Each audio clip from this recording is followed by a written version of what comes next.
So in the month of July, I just ran 200 miles for the first time ever, and my legs feel it. I wanted to kind of just give you guys kind of a recap why I even wanted to run this distance, kind of how it's gone and the process has gone through a little bit, and also, I don't know, I'm happy with myself. I'm happy with the distance. I do want to go a little bit further next month. But I'm very satisfied with where I'm at, especially considering my background, but I'll get into a little bit more of that.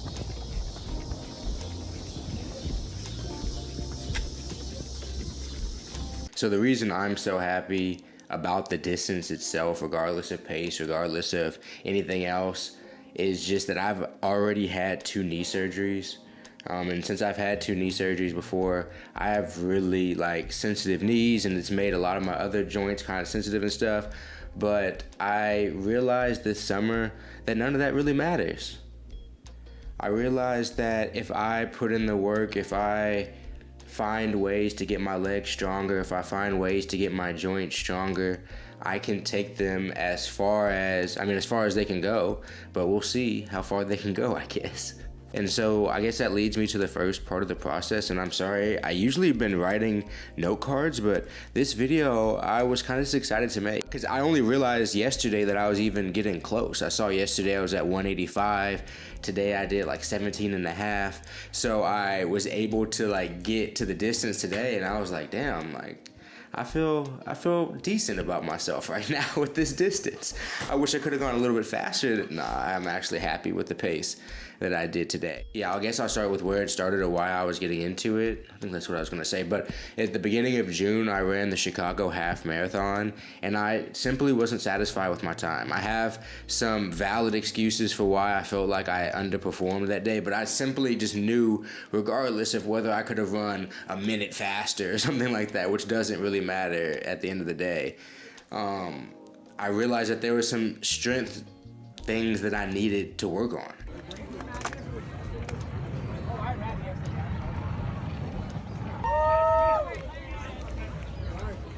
I started out way too fast. How fast? We were going 7. Shit. Yeah, I did exactly what I said I shouldn't do.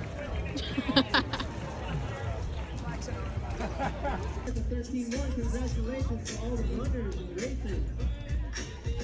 I need to work on hamstrings, I need to work on glutes, I need to work on my hip flexors quite a bit. I need to lose a little bit of weight, not a lot, but 10 to 15 pounds, which I've managed to do actually over this past month. I lost about 10, and I still eat horrible. Not horrible, but I'll have days where I eat horrible, and so I'll pack on a little bit of weight on those days, but the runs tend to keep it off. But regardless, I realized that I wasn't where I needed to be to run the Chicago Marathon in October, which I'm planning on running, or which, unless something horrible happens, I will be running. So yeah, I decided I just had to get to work. I had to decide that my knees and the pain that I felt in my knees, that stuff didn't matter. And the first thing that actually launched me into being able to make that decision actually happened right before the 13.1. I can't forget about this, is I started wearing ultras.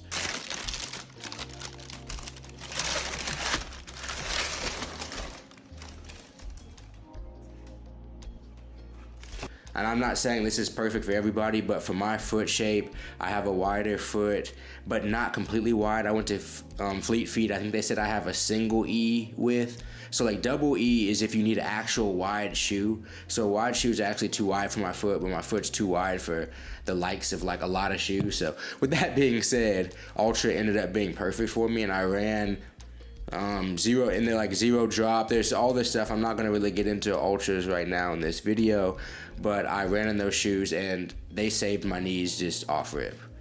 Strangely enough, I don't know if it's a zero drop aspect. I don't know if it's because it's the shape of my foot. I don't know really why it's happened this way, but they've just not given me almost any knee problems. I mean, I went from, and I'm sure this is a great ad and somebody might look it up because of this, but I went from literally I'm struggling through 10-mile runs to 10 miles being on Wednesday now. or like struggling through like a weekend run. And I've for sure gotten in better shape and all that.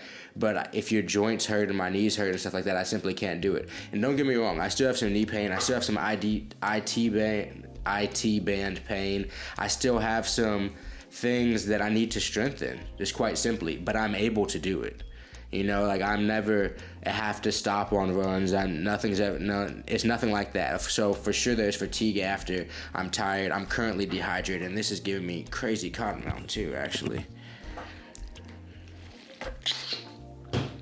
But what I'm saying is I can get through it, and that's what matters to me. So that was the first big step, definitely was changing the shoes. The second big step was buying these bands. And nobody ever knows what I'm talking about with bands because there's so many different types of bands out there, I feel like. So I just have these small ones to do like hip exercises with, stuff like this. And then I have these like handle style bands. Just bought these on Amazon. Yeah, like some handle style bands. And I started even during work, because I work from home in here. So I'll just step out in the hallway right here and do some like lunge and squats. There's so many workouts you can do. You just look them up online. I'll come up with some of my own, or like something that I haven't necessarily found online. I'm sure somebody's done it before. But I've been working with those. So I've been working with those for glutes, hamstrings. I'll go do some weights in the gym, but if I wait till I get to the gym to work out, I won't often do it because the amount of time I'm spending on the road, plus I write a good amount, I try to read a good amount, there's just only so much time, so I want to go to the gym, but it's almost last priority, which it shouldn't be. But bands and stretching and hip opening and all that type of stuff is stuff I do here at home mostly. But getting in that regiment, like I missed a good amount of it last week, and then this week at the beginning of the week it was a bad week, like running, and then I had to like strengthen up again. So it's almost something I can't stop doing. I have to do like the bands like 3 to 4 times a week. I say that pretty begrudgingly, actually. I don't really want to be doing the bands all that much. I want to run. I want to go outside and I want to fucking run. You know what I'm saying? But now I'm having to do all this other support stuff. Even the bike ride each week. I've been swimming 1 mile. Last week I went to go swim like my mile, and I went later in the day than I usually do. They had a kid slide moonwalk in there. Oh God, I was sick. I had got dressed already and everything. You can't see it, like the window's kind of dark. You can't really see what's going on in there. They had a float in the lap pool for the kids. Didn't get my mile this last week, but I plan on going to go swim on Monday. And so even the cross training, like all that stuff, for me personally, with the body I have, with the knees I have, with needing to lose just a little bit of weight, that's how I've kind of gotten through this last month. I'd like to tell you guys, like I hope for a future video I'm telling you guys, I'm eating healthy, all this, but right now I'd be bullshitting you. Like I am eating healthier like day to day. I'm making sure to eat a decent breakfast. I'm like supplementing some food stuff, but the food stuff hasn't stuck with me yet. Like I'm still eating ice cream 3 times a week. You know what I mean? Like I'm not even gonna talk to you guys like I've just been changing my diet like crazy. I take that back, because this is crazy for me. The radical change is bread. I typically don't eat bread now more than like twice a week, like 2 days a week. Today I had a flatbread like breakfast sandwich from Subway, and that's because my stomach was eating itself after I ran. And so I just had, and Subway's so close, I was like, all right, I got a steak and egg flatbread. It's decent. It stopped my stomach from eating itself, I'll say that. But all I'm saying is I don't eat crazy healthy, so I'm not saying that that's been a huge change. And then the huge thing also, next big thing, now I can move on to the next subject, is for sure community. I run with a run group here called Run Too Hard, and then occasionally, actually weekly, with another run crew called Heartbreak. And that's based out here in Chicago. Chicago, if you're here, has like an unbelievable amount of run clubs. I know other places don't have it like that. Like I've lived now multiple places in the country, and I've never seen run clubs like as many, but most cities have a few. A lot of times they're like older people, but they have a lot for like all the different age groups here in Chicago. So that has also been huge support. Like it is so nice to I do like one solo run a week. A lot of the runs will be like half with a group, half by myself now, but rarely am I just running like solo now, which is nice. I do like the solo runs. I get usually like one long solo run in a week, but now that I run with other people and our friends in the neighborhood, it's easy. I don't have to go across town to meet up with somebody, don't have to drive anywhere, whatever.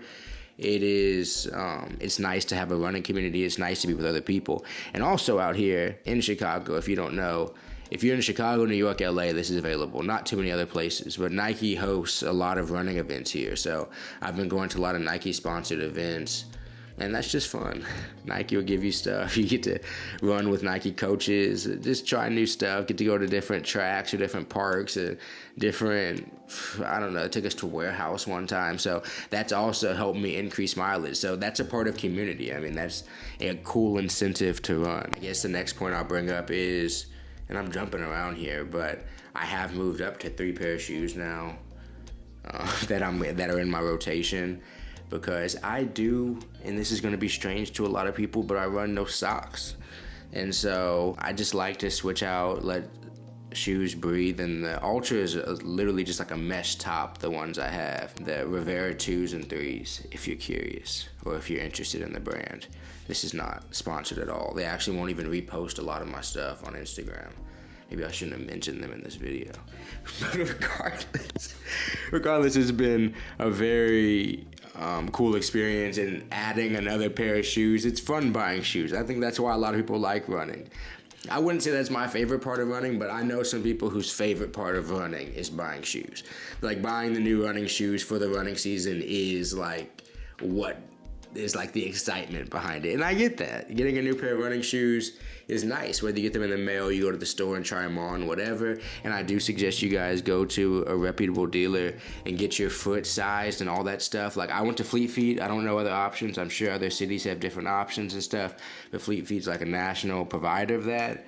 Also not sponsored by them, but it helped me a lot. And you never have to go back. Once you get it done once and you know your foot type and you know what type of shoes, the lane you need to stay in, it kind of carries over. Now in the next season, they're going to have a similar shoe to the last one you bought. So I would suggest you guys to do that, because I did do that when I bought the Ultras. But guys, I'm excited. This marathon is in October. I'm going to try to keep you guys updated. Maybe one of these monthly videos, maybe videos a little bit more often. If you want to know about more of my running stuff or follow it more consistently, just go to @whoisgpat. I'm sure because I'm not in the running algorithm, this won't be a very highly trafficked video, but regardless, I'm enjoying making it. Alright, so my other camera shut out. I don't even know what I was talking about. It kind of pissed me off. If you guys run, feel free to follow me on Strava. I'll put my Strava on here. I think I could easily show you guys how to follow me on Strava. I don't know, but I've enjoyed talking about running. I never really talk about running on the channel. If you guys like this content, I may make more running content in the future. I can't promise you anything. I feel like I've promised content before and I didn't come through. I don't like to be that guy, so I'd rather just not promise you anything. Then there's no way I'll be a disappointment to you. But I will actually be coming out with more book videos if you guys do like those. I'm sure I'll talk about running again. This was cool. But yeah, cheers.